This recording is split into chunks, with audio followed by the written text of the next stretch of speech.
Seja assim no jogo contra o Corinthians, o São Paulo deve apostar mais uma vez no seu time principal. Contra o Mirassol, o time que entrou em campo foi formado pelo Sidão.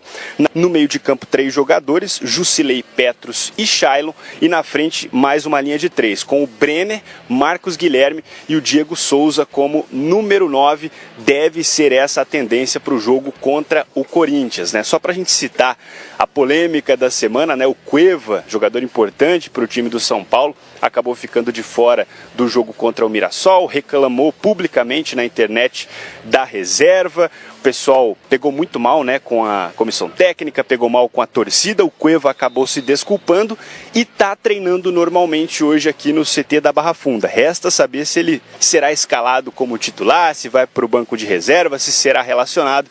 Essa dúvida que a gente vai ter que esperar um pouquinho mais para tirar, se o Cueva retorna nesse clássico contra o Corinthians ou se vai esperar um pouquinho mais, viu, João?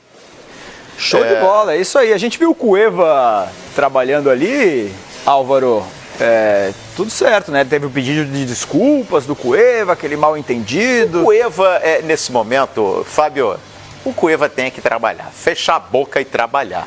Não pintou a proposta que ele esperava, ou de repente o São Paulo não quis negociar. Foi o Al-Nassr, né, que tentou o Thiago Neves, não deu, foi o Cueva.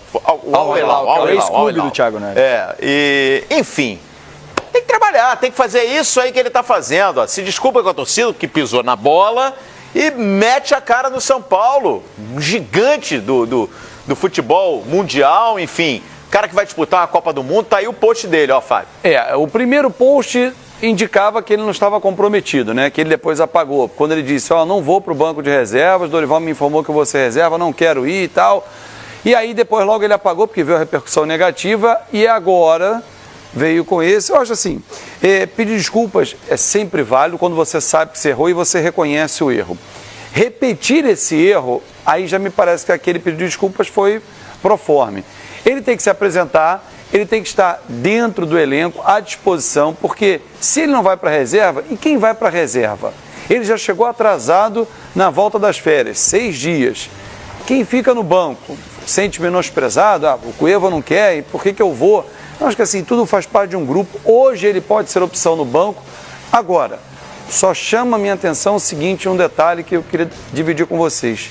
Engraçado que foi o São Paulo acelerar a negociação com o Nenê e praticamente acertar, para ele logo, olha, desculpa, eu tô aí, eu quero participar, Dorival, conta comigo, Gente, não tem bobo no futebol. A proposta não foi interessante, então ele não pode vir a público e dizer que quer ir embora, que foi o que ele deixou nas entrelinhas. Então, Nenê vai chegar para o São Paulo? É bem provável, questão de detalhes, o Álvaro pode trazer informações de São Paulo, porque aqui no Rio, inclusive a informação que eu tenho é que ele não enfrentaria o Flamengo amanhã, porque já acertou tudo com o São Paulo, está aguardando só a resposta do presidente do Vasco, o Alexandre Campelo, se aceita a proposta feita pelo São Paulo, dentre as possibilidades até o envio de jogadores, para que o Vasco não seja compensado, só que um deles é o Júnior Tavares, não é isso? Lateral esquerdo? É isso? Não estou equivocado, o nome é tanto nome, só que o Vasco tem jogadores já para a posição, então não aceitou. A gente vai falar daqui a pouquinho do Vasco, dessa possibilidade, o assunto é importante. Ontem bati rapidamente um papo com o Paulo Pelaipe, né, que vai assumir como diretor executivo de futebol do Vasco, e perguntei sobre o Nenê. E ele estava em Porto Alegre ainda, estava embarcando para o Rio de Janeiro, chegou ontem à noite. Mas se apresenta hoje. Se apresenta hoje. E o Paulo Pelaipe me disse, olha, estou chegando, deixa eu ver, deixa eu ficar por dentro, né, da situação do clube, da situação do jogador, para poder ter uma posição. Por isso o pedido de 48 horas do presidente. Por isso o pedido de 48 horas do presidente.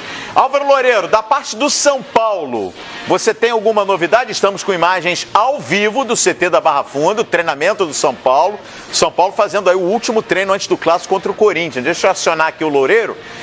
Da parte do tricolor aí, Álvaro, alguma novidade com relação ao Nenê? O Dorival aí está otimista, a comissão técnica, diretoria estão otimistas com relação à chegada do Nenê? O Álvaro Loureiro já vai voltar com a gente aqui no Bom Dia Fox e a gente está vendo aí, o Cueva tá ali tomando uma aguinha, o ambiente bem leve. Última atividade. Pelo menos parece, última atividade, hein, Fábio? Aliás, participe da nossa enquete, Fábio Azevedo. Quem é que chega mais forte para esse clássico? Vamos falar primeiro de São Paulo. Agora há pouco, na enquete está um empate técnico, 16% a 16%. Quem você acha que chega melhor para esse jogo no Pacaembu? Olha, eu diria que um detalhezinho o Corinthians, mas é um detalhe só, não é nada demais. O empate, ele me parece mais, olha lá, mais de acordo com esse clássico, diferentemente do Rio.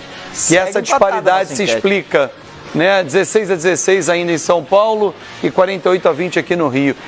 O Rio tem essa disparidade, já em São Paulo não, eu vejo mais equilibrado, porque o São Paulo é um São Paulo diferente do ano passado, um São Paulo que ganhou peças novas que estão sendo incorporadas ao elenco, por exemplo, o Reinaldo titular não jogou todos os jogos por conta de um revezamento inicial, por conta de preparação mal feita, porque o calendário não permite uma preparação bem feita, são poucos dias só de pré-temporada, então tem que dosar, tira um jogador, coloca outro e aí vai avaliando.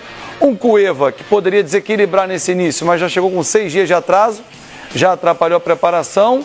Se o Nenê chegar, não chega para amanhã, obviamente, chega só para depois. Enfim, eu vejo dois times muito equilibrados, um Corinthians faltando um camisa 9, o Casim não é aquele cara que o torcedor morra de amores. Um empate, para mim, vai estar de bom tamanho nesse clássico, por exemplo. Legal. Bom, a gente falou do São Paulo, aliás, ao vivo. Deixa eu só informar aqui. O Álvaro Loureiro, ele estava nos ouvindo, só que ele não pôde participar agora, porque nesse exato momento, a Comissão Técnica do São Paulo, através da assessoria de imprensa, comunicou aos jornalistas que eles têm que deixar o campo. É normal. Vai começar a parte do treino fechado. Não é no cartão vermelho. Do Dorival Júnior. Tá no direito, tá no direito. O importante é isso, abre um pouquinho, o cara registra a imagem, pode fazer o material dele, porque a gente não está trabalhando pra gente, a gente está trabalhando para o torcedor. Quer dizer, nada mais justo do que poder registrar essas imagens como estamos fazendo agora ao vivo. Mas respeitamos a decisão. O Dorival tem o direito de trabalhar com privacidade, montar a equipe para o clássico e depois, na entrevista coletiva, a gente vai registrar aqui no Bom Dia Fox ou ao longo da programação. É verdade, até isso também é uma notícia, a gente poder acompanhar um treino claro, hoje em dia virou do time notícia. às vésperas de um jogo e às vésperas de um clássico. Isso hoje em dia é quase impossível. Bom, a gente segue falando do Campeonato Paulista, mas agora do Palmeiras. O Palmeiras jogou ontem, venceu o RB Brasil.